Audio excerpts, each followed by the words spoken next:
Did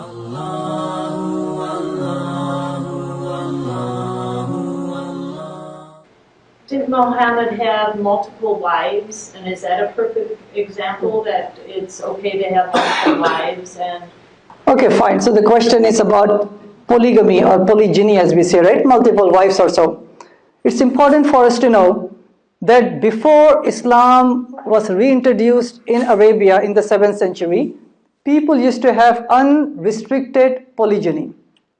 People used to have multiple wives, no restriction, by the way. Islam came to give restrictions. There is no religion that I can think of that in their scriptures, not later on by the church or the synagogue or their culture or constitution, there is no religion that I can think of, I could be wrong, that restricts the number of wives. Unrestricted polygamy before Islam, before Islam came to Arabia, women were treated as property, no rights. They were inherited, they were discarded to such an extent it was in the dark ages before Islam came there. Some of the baby girls, they were buried alive. That was the darkness before Islam came there. But after Islam came to Arabia, in the Quran and through Muhammad, peace be upon him, women, they were uplifted from being property to being fully human, equal to man in the eyes of God. Number one. So it says in the Quran, chapter number 4, verse number 3, that marry 2, 3 or 4, up to 4 by the way. But if you cannot do justice to them, marry only one.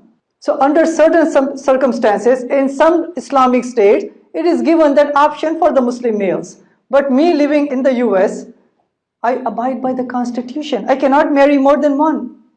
I have to abide by only marrying one because I have to listen to the rules of the land. So it's really important, even if a man marries more than one, they have to be treating equally to every single wife up to 4. But if they cannot do equality, marry only one. Number 3 important point on this polygyny issue. Polygamy is not introduced by Islam. Polygamy is always there all throughout history, by the way. Even if you look at the Old Testament, almost every single prophet was polygamous. The greatest prophet of the Old Testament was Moses. Did he marry only to one? More than one. Abraham, many. King Solomon, it says in 1 Kings chapter 11, verse number 1, 2 and 3, he had 700 wives.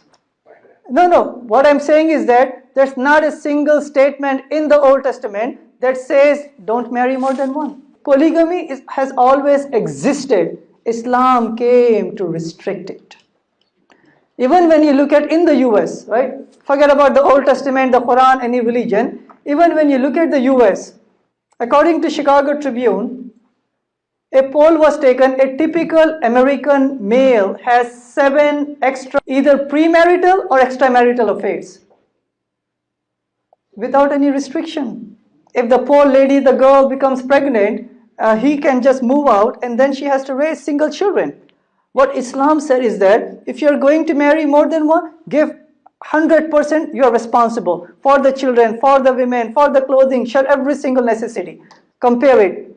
Unrestricted number of extramarital affairs, unrestricted number of wives, no responsibility, compared to what Islam said. 100% responsibility. If you cannot do justice, marry only one.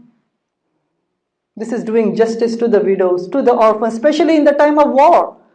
When a lot of males are killed, there's a surplus of women. Who's going to marry them?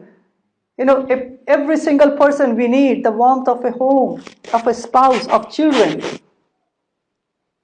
We can give as much money, social security money and food stamps. That's still not family, by the way. And many a times, the children of a single parent household, they're close to 40% of this country, they have single parent household. And children of the single parent homes, they're more prone to getting sick, more prone to getting dropped out from the high schools. They're more prone to getting into guns and gangs and having lower IQ, and this vicious cycle continues. What is the solution, by the way? The solution Islam gave. So we have to look at the wisdom of God. So again, Islam did not introduce polygamy, it only restricted it with the wisdom behind it. With 100% responsibility for the safety of the society.